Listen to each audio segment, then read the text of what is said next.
അരുൺ മോഹൻ നമുക്കൊപ്പം ചേരുന്നുണ്ട്. അരുൺ മോഹൻ, അങ്ങേയറ്റം വിചിത്രമായ പ്രവൃത്തികൾ നേരത്തെ തന്നെ ഈ പ്രജിൻ നടത്തിയിരുന്നു. അത് ആ കുടുംബാംഗങ്ങൾ സ്ഥിരീകരിക്കുന്നുണ്ട്, അവിടെയുള്ള ബന്ധുക്കൾ സ്ഥിരീകരിക്കുന്നുണ്ട്.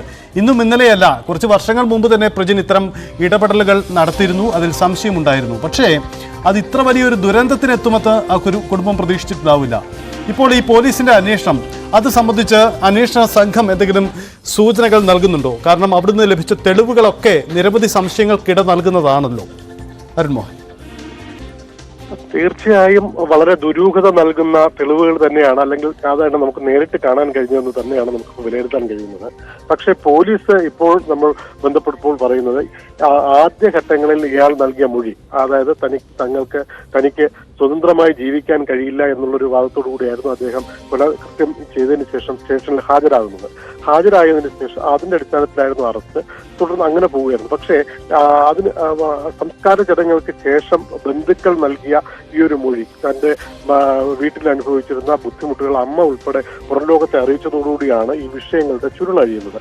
എന്തായാലും പോലീസ് ഇപ്പോൾ ഈ വിഷയത്തിൽ ഗൗരവമായ ഒരു അന്വേഷണം നടത്തുന്നുണ്ട്. നമുക്ക് മനസ്സിലാക്കാൻ കഴിയുന്നത് ഈ പയ്യനുമായി ബന്ധപ്പെട്ട ഇയാളുടെ യാത്രകൾ അല്ലെങ്കിൽ മറ്റു സുഹൃത്തുക്കളുടെ വലയങ്ങൾ ഒക്കെയും പോലീസ് രഹസ്യമായി അന്വേഷിച്ചതിന് ശേഷം ഇയാളെ കസ്റ്റഡിയിൽ വാങ്ങി കൂടുതൽ ചോദ്യം ചെയ്യുന്നതിലൂടെ ഇതിന്റെ ചുരുളുകൾ അഴിയാൻ കഴിയുമെന്നാണ് മനസ്സിലാക്കുന്നത്. അതേസമയം ഇയാൾ ഉപയോഗിച്ചു കൊണ്ടുവന്നിരുന്ന ഐഫോൺ, അതും വീട്ടുകാരിൽ നിന്ന് വാങ്ങി അത് ഫോറൻസിക് സംഘത്തിന് കൈമാറാനുള്ള നടപടിയും പോലീസിന്റെ ഭാഗത്ത് നടക്കുന്നു. എന്തായാലും പോലീസ് ഈ വിഷയത്തെ ഗൗരവമായി തന്നെ കാണുന്നു എന്നുള്ളത് തന്നെയാണ് നമുക്ക് ഈ നിമിഷം നമുക്ക് പങ്കുവയ്ക്കാൻ കഴിയുന്നത്. അതേസമയം ഈ യുവാവ് വളരെ കാലം കൊണ്ട് ഈ പറയുന്ന മാതാപിതാക്കളെ ക്രൂരമായ രീതിയിൽ മർദ്ദിക്കുകയും അവരെ വീട്ടു തടങ്കലിലാക്കി വെക്കുന്ന ഒരു കാഴ്ചയാണ് നമുക്ക് അവിടെ നിന്ന് മനസ്സിലാക്കാൻ കഴിഞ്ഞത്. കാരണം അവരുടെ വാക്കുകളിൽ നിന്ന് അമ്മയ്ക്ക് ഒരു മകനെ കുറിച്ച് പറയുമ്പോൾ ഉണ്ടാകുന്ന ഭയം ഇപ്പോഴും വിട്ടുമാറിയിട്ടില്ല. നമുക്ക് അത് മനസ്സിലാക്കാൻ കഴിഞ്ഞതനുസരിച്ച് കൃത്യം നടക്കുന്ന ദിവസം അച്ഛനോടൊപ്പം ഭക്ഷണം കഴിച്ചുകൊണ്ടിരുന്ന പ്രജിൻ ജോസ് ഭക്ഷണത്തിന് ശേഷം തന്റെ സ്വകാര്യ ഇടത്തേക്ക് രണ്ടാമത്തെ മുറിയിൽ, അതായത് മാതാപിതാക്കൾക്ക് പ്രവേശനമില്ലാത്ത മുറിയിലേക്ക് കടന്നു പോകുന്നു. അതിനുശേഷം ആ സമയം ഈ പറയുന്ന ജോസ് വീട്ടിന്റെ സിറ്റൗട്ടിൽ കിടക്കുന്നു. അമ്മ ഓൺലൈൻ പ്രാർത്ഥനയിൽ മുഴുകിയിരിക്കുന്ന സമയത്ത് താഴെ ഇറങ്ങി വന്ന് കാശെടുത്ത് സമീപത്തെ ഒരു കടയിൽ ചെന്ന് സിഗരറ്റ് വാങ്ങി വീണ്ടും മുറിയിൽ ചെന്ന് വലിച്ചതിന് ശേഷം ഇറങ്ങി വന്ന് കത്തിയെടുത്ത് കിടക്കുകയായിരുന്ന അച്ഛന്റെ നെഞ്ചിൽ ആദ്യം വെട്ടുകയായിരുന്നു. അത് തീരുമാനിച്ചുറപ്പിച്ചതുപോലെ ഒരു വെട്ടുകയായിരുന്നു. അതിനുശേഷം ആ വെട്ടോടുകൂടി ഇറങ്ങി ഓടാൻ ശ്രമിക്കുകയായിരുന്ന അച്ഛൻ ജോസിനെ പിന്തുടർന്നായിരുന്നു ഇയാൾ വെട്ടിയത്. അരുൺമോഹനിലേക്ക് വരാം, നമുക്ക് വിശദാംശം ആവശ്യമാണ്. നിതിൻ, സൈക്കോളജിസ്റ്റ് നിതിൻ നമുക്കൊപ്പം ചേരുകയാണ്. നിതിൻ,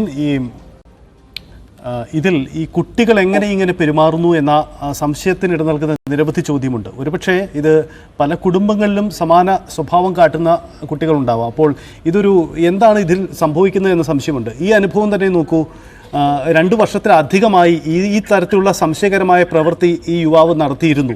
പക്ഷേ കുടുംബം അതൊരു പരാതിയായിട്ടോ ഒന്നും മുന്നോട്ട് കൊണ്ടുപോയില്ല. പക്ഷേ ഒരു വലിയ ദുരന്തത്തിൽ അത് കലാശിക്കുകയാണ് ചെയ്തത്. എന്താണ് ഇതൊരു പൊതു രീതിയാണോ? എന്താണ് ഇതിന് ഈ കുട്ടിയുടെ ഇതൊരു ഒറ്റപ്പെട്ട സംഭവമായി നമ്മൾ കാണേണ്ടതുണ്ടോ? തീർച്ചയായിട്ടും ചില കുട്ടികളിൽ പേഴ്സണാലിറ്റി ഡിസോർഡേഴ്സ്, ഇപ്പം ആന്റി സോഷ്യൽ പേഴ്സണാലിറ്റി ഡിസോർഡർ പോലുള്ള പല ബുദ്ധിമുട്ടുകളുടെയും പ്രാരംഭ ലക്ഷണങ്ങൾ കാണിക്കാറുണ്ട്. ഇപ്പൊ കണ്ടക്ട് ഡിസോർഡർ പോലെയൊക്കെ വരാറുണ്ട്.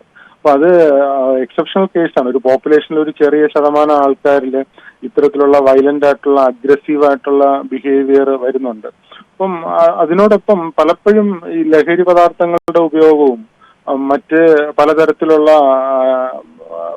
കൂട്ടുകെട്ടുകളും പലതരത്തിലുള്ള റിലേഷൻഷിപ്പുകളും അതെല്ലാം തന്നെ ഇങ്ങനെയുള്ള ബിഹേവിയേഴ്സിനെ കൂടുതൽ വേഴ്സനാക്കുക ചെയ്യുന്നത്. അപ്പൊ എപ്പോഴും നമുക്ക് ചുറ്റുമുള്ള ആൾക്കാരിൽ അല്ലെങ്കിൽ നമുക്ക് ചുറ്റുമുള്ള കുട്ടികൾ ഇത്തരത്തിലുള്ള ഒരു ബിഹേവിയർ കാണുകയാണെങ്കിൽ അത് എത്രയും നേരത്തെ തന്നെ അത് അഡ്രസ് ചെയ്യും. ഇപ്പം നേരത്തെ സൂചിപ്പിച്ചതുപോലെ 2 വർഷമായിട്ട് ഇത്തരത്തിലുള്ള ഒരു അബ്നോർമൽ അല്ലെങ്കിൽ ഒരു വയലന്റ് ബിഹേവിയർ ഉണ്ടായിരുന്നു എന്നുള്ളതാണ് ഞാൻ മനസ്സിലാക്കുന്നത്. അപ്പോൾ അത് പലപ്പോഴും പ്രോപ്പറായിട്ട് ടൈമിലി അഡ്രസ് ചെയ്യാതെ വരുന്നത് കൊണ്ടാണ് അത് അവസാനം എന്തെങ്കിലും തരത്തിലുള്ള ഇത്തരത്തിൽ സിഗ്നിഫിക്കന്റ് ആയിട്ടുള്ള ഒരു കേസായിട്ട് മാറുമ്പം അത് വലിയൊരു നഷ്ടം തന്നെ ഒരു ഫാമിലിക്ക് അല്ലെങ്കിൽ ഒരു സൊസൈറ്റിക്ക് ഉണ്ടാവുന്നതായിട്ടാണ് കാണുന്നത്. അപ്പം ഈ കണ്ടക്ട് ഡിസോർഡർ അല്ലെങ്കിൽ ആന്റി സോഷ്യൽ പേഴ്സണാലിറ്റി ഡിസോർഡർ ഉള്ള കുട്ടികളെ അല്ലെങ്കിൽ അത്തരത്തിലുള്ള വ്യക്തികളെ വളരെ നേരത്തെ തന്നെ വ്യക്തമായ ക്രൈറ്റീരിയ ഉണ്ട്. അപ്പൊ അതിന്റെ ബേസിൽ വളരെ നേരത്തെ തന്നെ ഐഡന്റിഫൈ ചെയ്യുകയും അവരെ അത്തരത്തില് ഇംപ്രൂവ് ചെയ്ത് കൊണ്ടുവരാൻ വേണ്ടിയിട്ടുള്ള തെറാപ്പീസോ അല്ലെങ്കിൽ ഇന്റർവെൻഷൻസോ സ്റ്റാർട്ട് ചെയ്യുകയാണെങ്കിൽ, അത് അറ്റ്ലീസ്റ്റ് അവരെ സെപ്പറേറ്റ് ചെയ്യുകയെങ്കിലും ചെയ്യുകയാണെങ്കിൽ തീർച്ചയായിട്ടും ഇത്തരത്തിലുള്ള പ്രശ്നങ്ങൾ ഉണ്ടാവാതെ നമ്മുടെ സൊസൈറ്റിയെ കുറെ കൂടെ ബെറ്റർ ആക്കി മാറ്റാൻ കഴിയുമെന്നാണ് ഞാൻ വിശ്വസിക്കുന്നത്.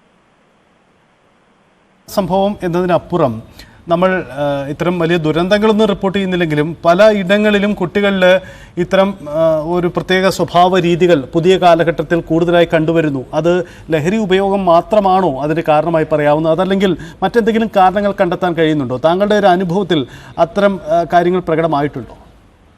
ഒരു മൂല്യശോഷണം നമ്മുടെ സൊസൈറ്റിയിൽ വളരെ വ്യാപകമായിട്ട് കാണുന്നുണ്ട്. അതായത് ഇപ്പം എങ്ങനെയാണ് നമ്മുടെ സൊസൈറ്റിയിൽ how to conduct our self in this world എന്നുള്ളത് സൊസൈറ്റിയിൽ പ്രോപ്പറായിട്ട് ഡിസ്കസ് ചെയ്യപ്പെടുന്നില്ല. ഈവൻ പാരന്റ്സിന് പോലും അവരുടെ കുട്ടികളെ ആ രീതിയിലേക്ക് വളർത്തിക്കൊണ്ടുവരാൻ കഴിയുന്നില്ല എന്നുള്ളത് ഒരു വസ്തുതാപരമായിട്ടുള്ള ഒരു കാര്യമാണ്. അപ്പം ലഹരിക്ക് അപ്പുറമുള്ള ഇഷ്യൂസ് എന്താണെന്ന് ചോദിച്ചു കഴിഞ്ഞാൽ തീർച്ചയായിട്ടും ഒരു വാല്യൂ ബേസ്ഡ് ആയിട്ടുള്ള ഒരു കണ്ടക്ട് നമ്മുടെ പാരന്റിങ്ങിൽ കുട്ടികൾക്ക് കിട്ടിയില്ലെങ്കിൽ തീർച്ചയായിട്ടും ഇത്തരത്തിലുള്ള ഒരു വയലന്റ് ബിഹേവിയറിലേക്ക് കുട്ടികൾ പോകുന്നു എന്നുള്ളത് വളരെ വ്യക്തമായ കാര്യമാണ്. പിന്നെ വേറൊരു കാര്യം, ഇപ്പം പണ്ടത്തെ പോലെ കുട്ടികൾക്ക് എൻഗേജ്ഡ് ആവാൻ പറ്റിയ ഫിസിക്കലായിട്ടുള്ള ഗെയിമുകളോ ആക്ടിവിറ്റികളോ കുറവാണ്.